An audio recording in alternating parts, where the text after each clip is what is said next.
Yang namanya seorang bisnismen gitu ya, itu pasti berani mengambil resiko dengan dia berkorban gitu ya, berkorban hartanya, modalnya dan lain sebagainya, pikirannya dengan yang belum pasti gitu.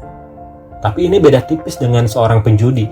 Kalau judi kan tiba-tiba dapat aja, kadang gagal dan lain-lain. Tapi kalau wirausahawan itu mereka diperhitungkan dengan matang. Walaupun beresiko tinggi, tapi mereka sudah memperhitungkan resiko tersebut gitu. Dalam menjalankan usahanya itu mereka ada yang sampai meminjam uang sampai miliaran gitu ya. Bahkan seorang pengusaha terkenal, pebisnis terkenal pun mereka tetap meminjam dana modal untuk melakukan sebuah usahanya gitu. Tapi mereka bisa memperhitungkan dengan uang yang saya pinjam gitu ya, saya bisa mengembalikan dalam waktu jangka tertentu. Apa saja programnya, apa saja langkah-langkahnya, apa yang harus dilakukan dalam bisnisnya supaya hutang itu bisa dibayarkan dan lain-lain. Nah itu kan beresiko ya. Bahkan mereka menggadaikan rumahnya, menggadaikan harta yang dimilikinya sebagai jaminan gitu kan. Jadi istilahnya mereka berani mengambil resiko yang sangat tinggi, tapi mereka juga memperhitungkan bagaimana cara menghadapi resiko tersebut gitu. Jadi nggak asal modal nekat. Jadi sebetulnya bisnis itu tidak ada yang namanya modal nekat, tapi mereka justru memperhitungkan dengan adanya resiko tersebut. Makin tinggi pohon, semakin kencang anginnya. Jadi kan high risk, high return. Atau semakin tinggi harapan, semakin sulit untuk mencapainya. Jadi jangan terlalu berharap pada manusia, sebetulnya berharaplah pada Allah. Jadi kalau kita semakin terlalu berharap kepada seseorang gitu ya, dan kita bakal tahu bahwa kita akan kecewa, ya kita seharusnya tidak melakukan itu. Kalau kita punya harapan kepada seseorang dan kita tahu gimana caranya supaya saya tidak kecewa terhadap harapan itu, maka ya mereka, orang tersebut gitu ya, itu justru memperhitungkan, sama dengan seorang pebisnis yang mengambil resiko gitu.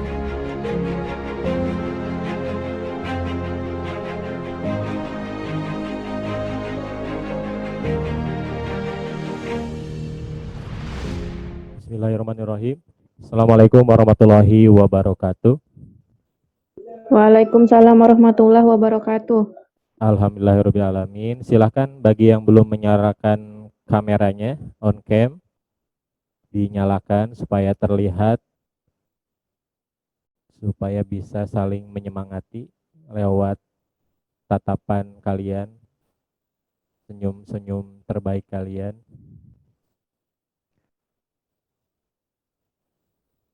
Selamat pagi, salam sejahtera, salam hangat tersirat untuk seluruh keluarga besar 11 MIPA.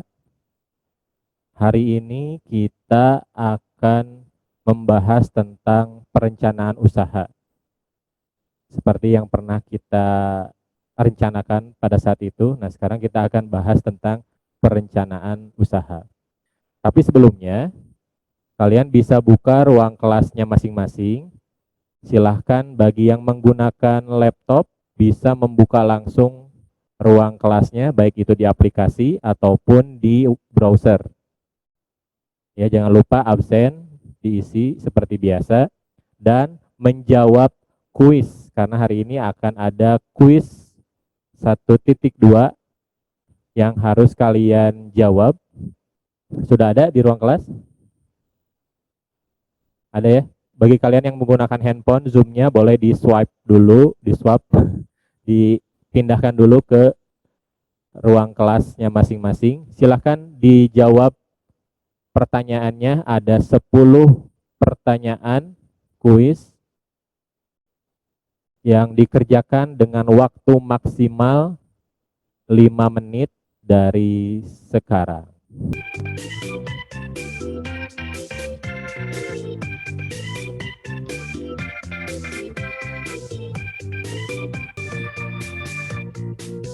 Peserta terbaik yang cepat dan tepat dan terpilih akan mendapatkan voucher dari si project untuk penambahan nilai 5 poin. Nah, voucher ini bisa digunakan nanti pada saat atau setelah PTS atau PAS nanti.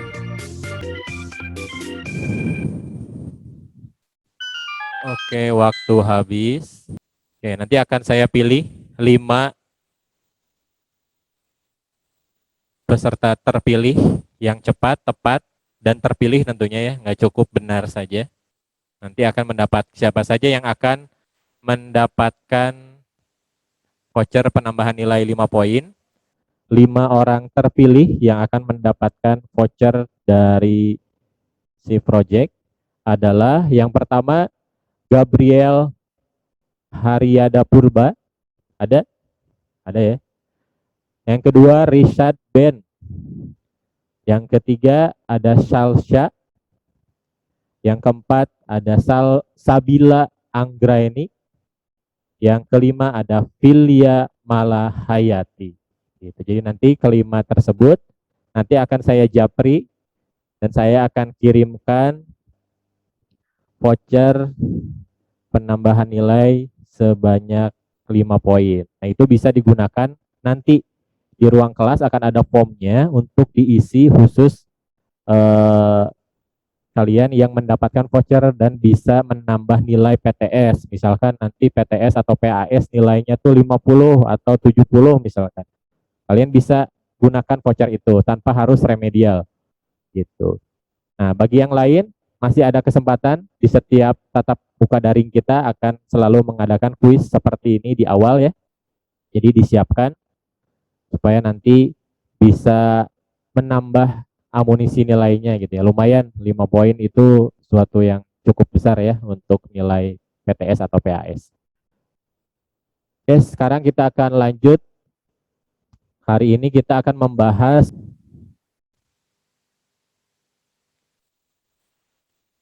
seperti yang pernah kita bahas kemarin, kita tahu bahwa kewirausahaan itu sebetulnya kalau disempitkan ada 4 tahap ya.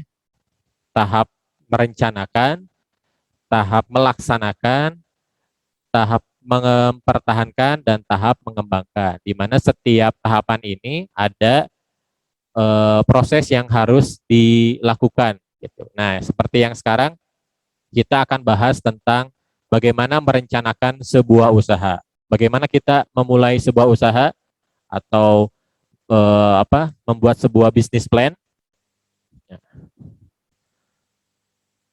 Yang pertama yang harus kita siapkan adalah beberapa poin utama yang penting atau yang paling populer biasanya dilakukan oleh seorang pebisnis. Nah, apa saja? Yang pertama adalah ide dan peluang usaha. Terus yang kedua adalah sumber daya. Nah, sumber daya ini kan ada 6M. Pernah waktu kelas 10 pasti ya? Ada apa aja? Nanti kita bahas. Terus ada jenis usahanya apa saja, dan analisisnya seperti apa. Jadi 4 komponen ini, 4 bagian ini biasa paling utama disiapkan pada saat kita merencanakan usaha. Kita harus punya idenya, peluangnya seperti apa, disiapkan sumber dayanya, terus jenis usahanya mau di bidang apa, di bagian apa, lalu dianalisis kira-kira usaha kita ini kelemahan, kekurangannya apa, supaya bisa memberikan keputusan selanjutnya kita mau berjalan seperti apa gitu. Ini garis besarnya seperti ini kalau kita merencanakan usaha. Kalau suaranya kurang jelas dikabarin ya, takutnya nggak nyampe. Nah, yang pertama ide dan peluang usaha. Bagaimana caranya mencari sebuah ide? Ada yang tahu nggak? Ada yang tahu? Caranya mencari sebuah ide? Dengan membaca buku, Pak. Dengan cara? Membaca buku gitu, kayak nyari-nyari. Membaca buku. Kata Zahara katanya membaca buku. Yang lain? Kira-kira? Melihat dan mengamati potensi usaha daerah yang ada di sekitar, Pak. Gimana Iwan? Melihat dan mengamati potensi usaha yang ada di sekitar kita. Oh, yang ada di sekitar kita potensinya seperti apa? Oke, betul ya. Nah, cara yang paling sederhana adalah untuk mendapatkan ide, kita harus betul seperti Zahara, yaitu belajar. Belajar dari pengalaman dan belajar dari kesalahan. Pengalaman siapa, kesalahan siapa, bisa dari diri kita atau dari orang lain atau bahkan dari pebisnis yang sudah berjalan gitu. Kita harus belajar. Makanya kenapa sih kita dicanangkan gitu ya, harus minimal lulusan SMA misalkan. Atau wajib belajar 21 tahun. Atau misalkan ada, kalau zaman sekarang apalagi gitu ya, harus kuliah misalkan. Kenapa gitu ya? Karena untuk mendapatkan ide terbaik gitu ya, adalah dengan cara belajar. Semakin kita sering belajar, maka akan semakin kita menambah ide-ide baru gitu. Tentu belajar itu banyak ya, dengan membaca, mengerjakan tugas, atau melaksanakan proyek-proyek proses pembelajaran yang ada selama ini gitu. Nah, kenapa? Karena ide itu berasal dari pola pikir kita. Itu yang membedakan. Misalkan gini, mohon maaf nih, ada kan beberapa orang tua kita yang mungkin gitu ya, lulusannya pendidikannya rendah, misalkan lulusan SD, atau mungkin ada yang nggak sekolah gitu kan. Biasanya kalau jualan gitu ya, penjual atau pebisnis yang latar belakangnya seperti itu, kita bisa lihat bahwa mereka jualan ya jualan aja gitu. Misalkan ada pedagang di kampung nih, ada pedagang gerabah gitu ya. Ada pedagang alat-alat rumah tangga yang dari bambu tuh, yang di karya tradisional gitu. Mereka idenya ya cuma seperti itu. Gimana caranya membuat perkakas rumah tangga dari kayu misalnya. Itu ide orang yang pendidikannya mungkin tidak tinggi. Tapi beda lagi kalau ada seorang sarjana misalkan, dengan melihat potensi yang ada di kampungnya, banyak kayu gitu. Tidak hanya membuat kerajinan untuk rumah tangga, mungkin membuat yang lain. Seperti tadi di video yang tadi kan kita nggak kepikiran ya, membuat rumah dari barang-barang bekas gitu. Saya juga nggak kepikiran gitu ya, seorang yang pelajar gitu ya, yang lulusan SMA, lulusan kuliahan, nggak kepikiran bisa mendapatkan ide seperti itu. Nah itu berarti belajar itu benar-benar penting. Makanya kenapa kita wajib belajar, walaupun nanti kita misalkan sudah lulus sekolah, tetap harus belajar tuh, baik itu belajar di luar, di formal gitu ya, di kuliahan, atau belajar kursus misalkan, atau mengembangkan diri. Sekarang banyak tuh belajar apapun kita bisa hanya dengan menuliskan apa yang kita mau di YouTube. Cara membuat cara membuat itu ada tuh di YouTube, banyak banget. Sampai-sampai belum ditonton semua kalau misalkan kita mau nyari satu topik saja gitu ya, itu banyak banget. Nah itu salah satu cara belajar juga. Nah, dengan belajar kita akan mendapatkan sebuah pola pikir yang lebih baru atau lebih kaya gitu, lebih luas, sehingga mendapatkan ide yang banyak.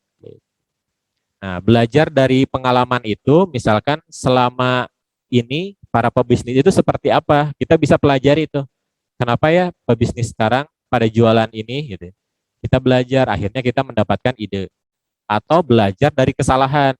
Ternyata ada orang yang jualan tuh nggak laku-laku misalkan. Ada orang yang bisnis tuh bangkrut terus. Ada orang yang baru buka 1 bulan kemudian tuh udah diganti lagi, udah tutup lagi. Nah itu kan harusnya bisa belajar dari kesalahan itu. Atau dari pengalaman dan kesalahan kita sendiri. Nah, pengalaman dan kesalahan ini bisa kita dapatkan kalau kita mengalaminya atau ikut dalam proses bisnis atau perencanaan usaha ini gitu. Nah, bagaimana caranya? Yang pertama adalah ketahui bakat kita, minat kita. Kita mampunya di mana? Passion kita apa? Kalau kita sukanya dunia fotografi, berarti coba cari ada nggak peluang usaha fotografi. Kalau kita sukanya TikTokan gitu ya, ada nggak kira-kira jenis usaha yang bisa diaplikasikan ke dalam sebuah teknologi tersebut misalkan? Atau saya mah sukanya mancing, oh saya sukanya bertanam. Nah itu dimulai dari sana. Ide-ide terbaik itu biasanya yang lebih dekat dengan kita, yang lebih dekat dengan keseharian kita. Yang kedua, cari sesuatu yang lagi ngehits, yang lagi tren. Jadi sesuaikan dengan potensi di daerah kita. Di Bandung ini yang lagi ngetren apa gitu. Kalau sekarang karena pandemi mungkin yang lagi ngetren apa? Karya-karya yang memang tidak membutuhkan kontak dengan orang banyak misalkan. Apa kita bisa pikirkan dari situ. Ya, selanjutnya memberi sentuhan inovasi. Jadi walaupun barangnya sudah ada, saya mau membuat masker nih. Sekarang lagi tren masker yang merah putih karena lagi Agustusan. Nah, beri sentuhan inovasi. Misalkan ada tulisannya, tulisan quote-nya Bhinneka Tunggal Ika atau apalah gitu. Nah, itu kan salah satu dari inovasi. Jadi masker merah putih sudah ada, tinggal ditambahkan inovasinya apa. Misalkan maskernya bisa berkibar gitu ketika tertiup angin. Jadi ada double masker gitu. Tanpa harus kita 2 kali memakai masker, misalkan seperti itu. Terus yang keempat, lakukan riset pasar atau lakukan penelitian. Bukan datang ke pasar melakukan riset, maksudnya di sekitar kita orang-orang itu banyak membeli apa.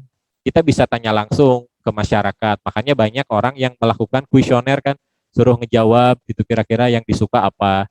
Terus yang pengen dibeli apa, terus harganya mending yang murah atau yang mahal. Itu kan sebuah penelitian. Sebagai pebisnis kita harus melakukan riset. Biasanya kalau pebisnis yang sudah besar, itu mereka melakukan risetnya lewat layanan konsumen. Makanya suka ada kan kritik saran gitu. Terus layanan konsumen ke nomor berikut, SMS, gateway dan lain sebagainya bisa di sana. Atau di website biasanya suka ada kan rating atau testimoni dan lain sebagainya, itu dalam rangka melakukan riset pasar. Nah, yang terakhir, menciptakan produk baru. Jadi nggak ada yang tahu kan, kayak tadi rumah dari barang bekas gitu kan, itu kan produk baru. Mungkin nanti bakal ada rumah bukan dari kayu atau batu gitu, mungkin dari tanaman gitu kan nggak ada yang tahu ya. Orang itu punya inovasi terbaiknya, kita nggak ada yang tahu karena mungkin kita belum belajar nih gitu. Nah, itu tentang bagaimana kita mencari ide dan peluang usaha. Selanjutnya adalah sumber daya. Kemarin waktu di kelas 10 kan pernah ya ada 6M. Kira-kira apa aja?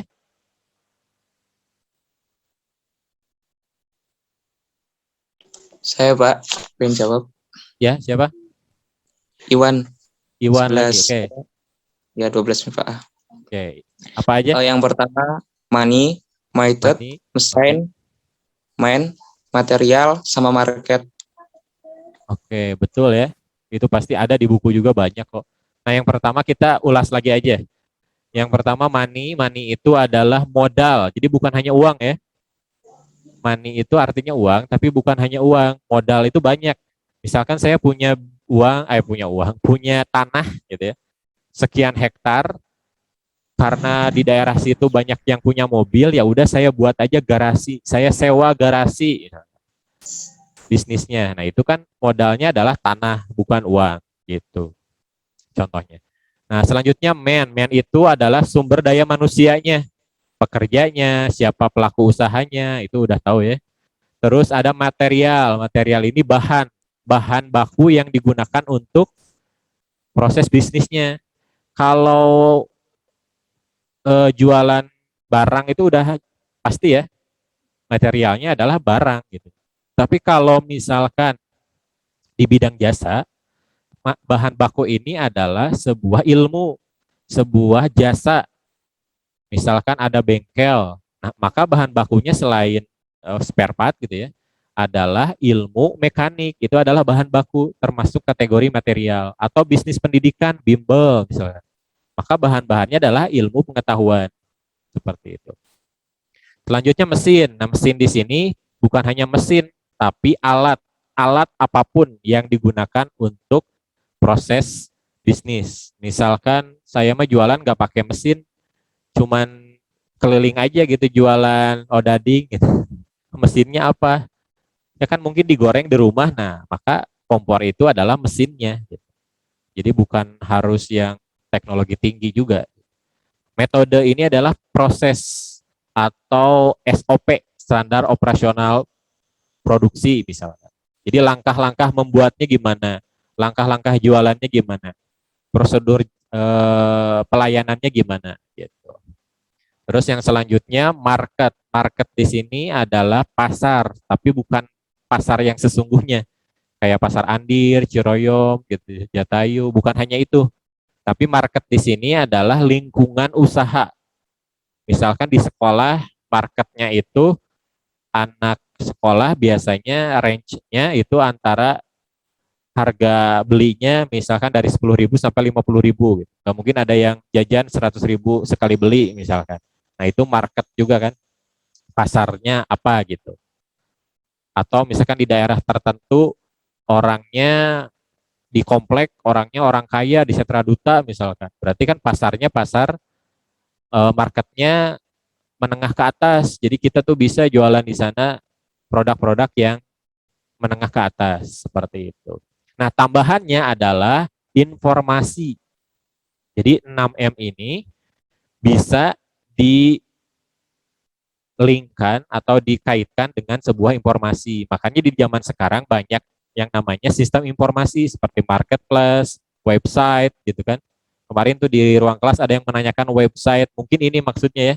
Jadi kenapa orang membuat website itu salah satunya untuk menggabungkan sumber daya ini.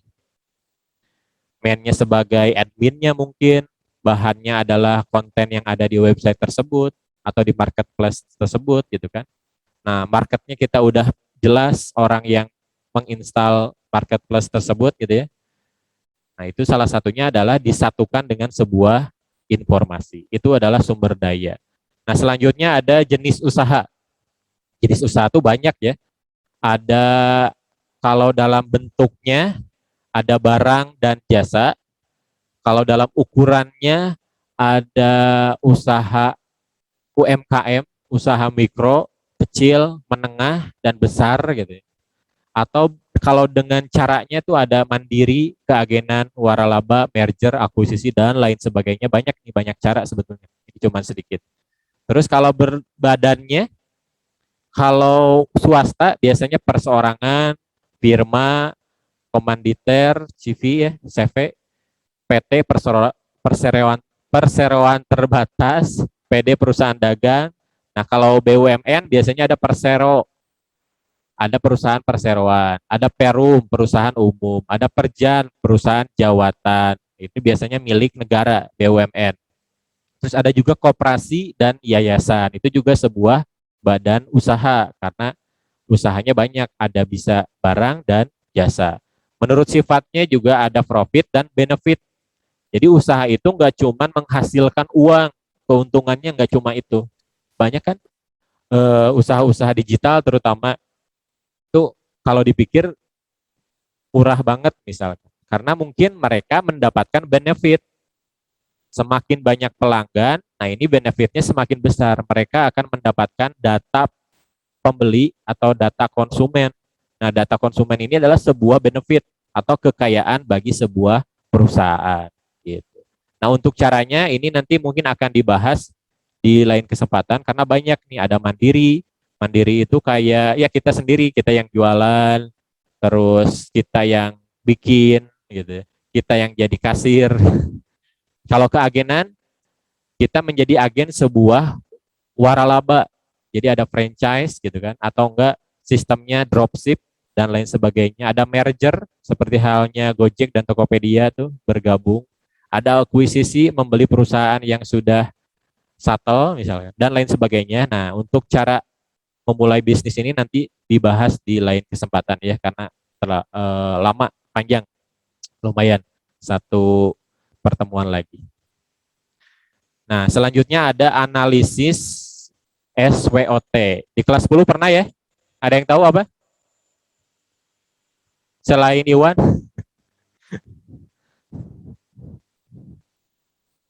Alia? Contohnya? Udah tahu pasti ya? Ada strength, weakness, opportunity, threat. Kalau bahasa Inggrisnya salah ya mohon maaf ya. Nanti dicek aja di Google Translate. Strength itu adalah kekuatan, weakness kelemahan, opportunities adalah peluang, threat itu adalah ancaman. Jadi dianalisis usaha kita ini dengan metode SWOT. Misalkan saya usahanya adalah bisnis menjual masker masker anti maling misalkan. Jadi maskernya itu bisa dicuci dan tidak mudah diambil kalau lagi dijemur karena ada chipnya gitu, ada GPS-nya misalkan. Nah, saya kekuatannya itu maskernya memiliki GPS, jadi tidak mudah dimiliki oleh orang lain. Ada barcode-nya dan lain sebagainya. Ini kekuatan saya, nggak ada di masker manapun. Kelemahannya, ternyata si masker tersebut harus dicas karena menggunakan baterai 1000 mAh, di mana harus dicas per 4 jam sekali. 4 jam habis baterai, atau enggak ganti maskernya harus beli banyak. Itu kelemahan. Maka pengguna harus beli minimal satu paket, yaitu satu lusin masker ber-GPS, misalkan seperti itu ya. Peluangnya, karena sekarang masih pandemi dan orang-orang masih menggunakan masker, dan ternyata masker itu banyak yang disalahgunakan, ditimbun, dan dicuri gitu ya. Maka ini peluang terbaik karena masker ini anti pencurian misalkan. Ada GPS-nya, bisa di miss call kalau lupa naro misalkan. Ini peluangnya bagus. Ancamannya ternyata masker tersebut belum berizin dari Kemenkes. Saya belum punya izin dari Kemenkes untuk menerbitkan masker yang ber-GPS tersebut gitu. Jadi ini ancamannya luar biasa, berarti bisa jadi produk saya dicekal, tidak boleh diproduksi lagi gitu. Nah, ini kan salah satu analisis.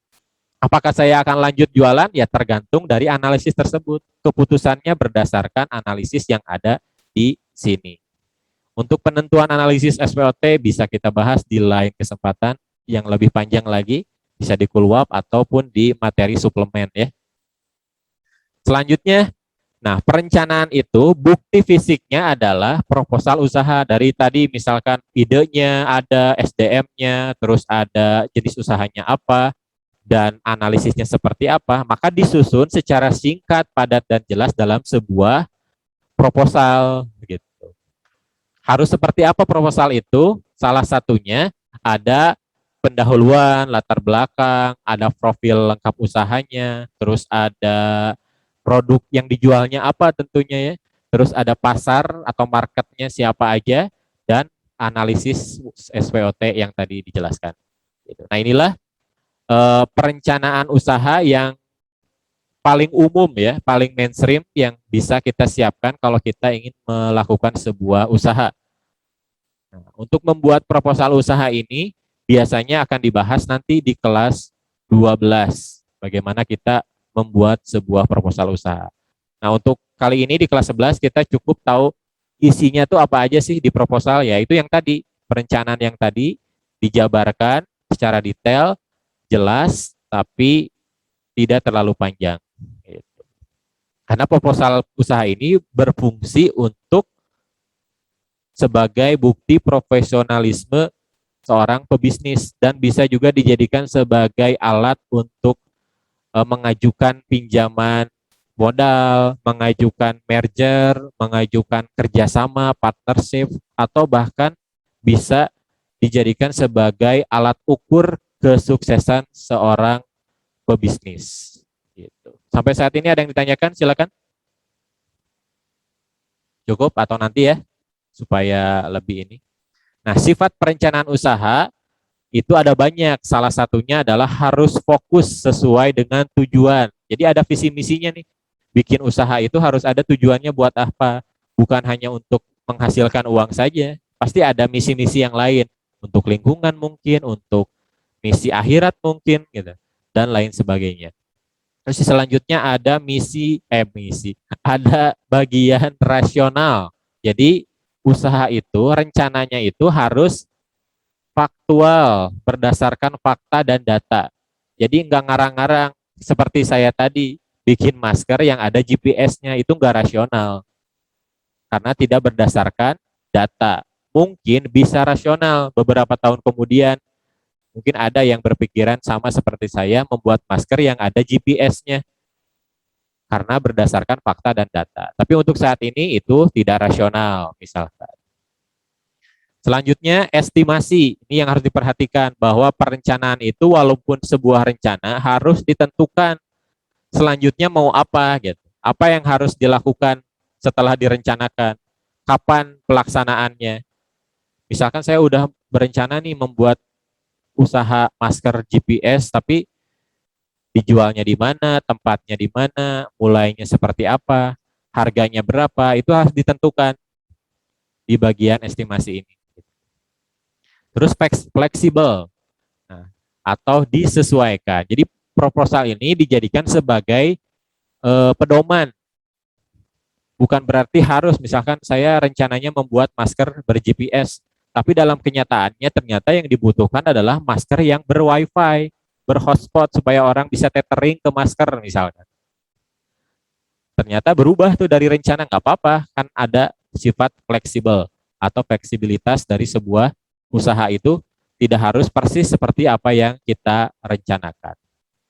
Yang terakhir adalah operasional, harus rinci tapi sederhana. Jadi nggak belibet, nggak kompleks gitu ya. Saya bikin masker ber-GPS, terus nanti GPS-nya install di handphone masing-masing, terus daftarin link, wah ribet banget gitu ya. Nggak seribet itu, harus dibuat sesederhana mungkin. Misalkan cukup di-scan maskernya, nanti akan ketahuan di mana. Nah itu sebuah sifat perencanaan usaha. Ada yang tanyakan? Kalau tidak ada, selanjutnya tugasnya adalah seperti biasa ya. Tugasnya itu yang pertama adalah resume. Setiap hari mengisi, setiap pertemuan menuliskan hal-hal penting apa saja, di-upload di ruang kelas.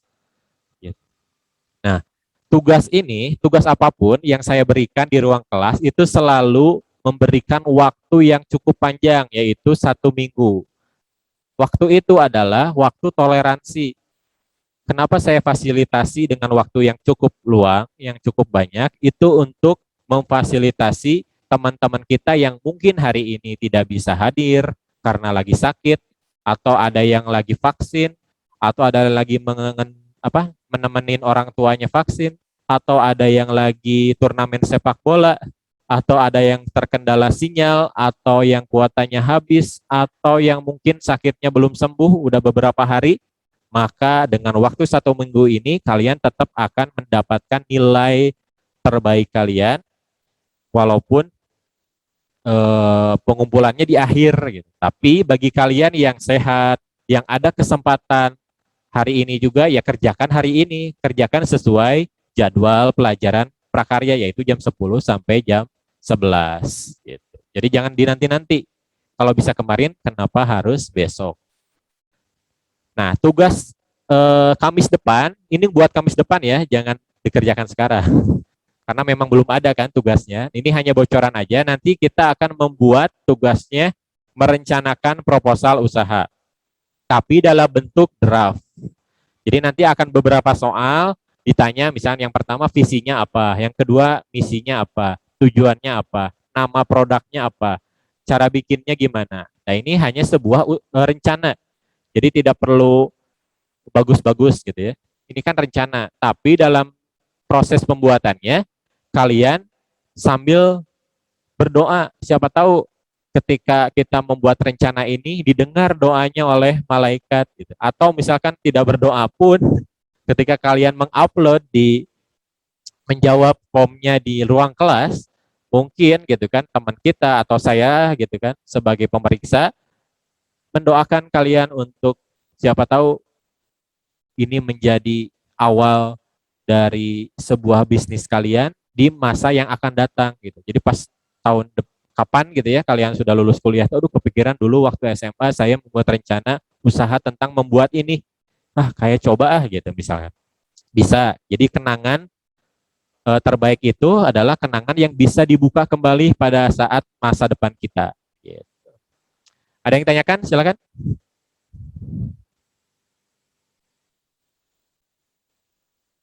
Ada yang tanyakan? Tidak ada? Kalau tidak ada, silakan buka ruang kelasnya dan jawab 10 pertanyaan. Ini wajib semuanya ikut ya. Kalau kuis tadi kan opsional. Kalau sekarang wajib semuanya ikut. Ada tes 1.2 yang harus diisi 10 pertanyaan dengan waktu maksimal 5 menit dari sekarang. Silakan dibuka ruang kelasnya.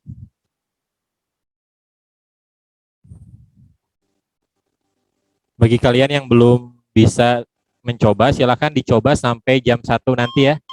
Pas istirahat kalian bisa coba. Oke, karena waktunya sudah habis. Silakan nanti dikerjakan resumenya. Bisa paling lambat besok lah ya, kalaupun waktunya 1 minggu. Setiap orang itu harus bisa saling membantu ya, teman-temannya gitu ya. Walaupun nanti ada yang tidak hadir dan saling mengingatkan bahwa kita Kamis depan itu ada tugas, terus hari ini juga harus mengerjakan soal seperti yang tadi diinfokan. Jadi jangan sungkan bagi yang lain untuk saling bertanya di grup, ke sesama teman pun jangan sungkan.